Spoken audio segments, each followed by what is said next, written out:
Pretty much everyone loves spaghetti, but sometimes wouldn't it be nice to top it with something other than the traditional red sauce? Well, today we're doing just that by making what is known as spaghetti carbonara.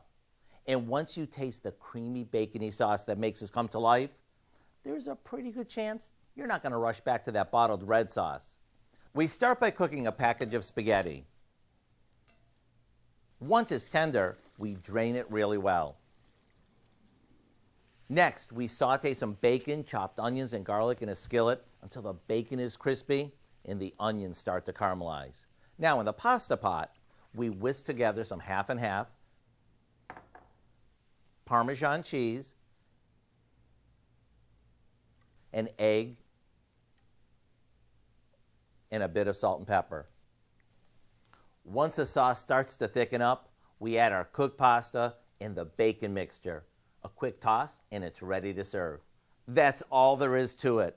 Maybe top it off with some more grated Parmesan and some chopped parsley, and it's time to ring the dinner bell.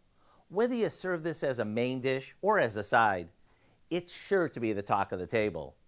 To get the recipe for our spaghetti carbonara, all you have to do is visit our website.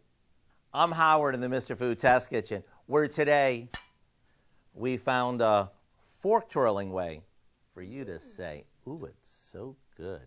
I don't.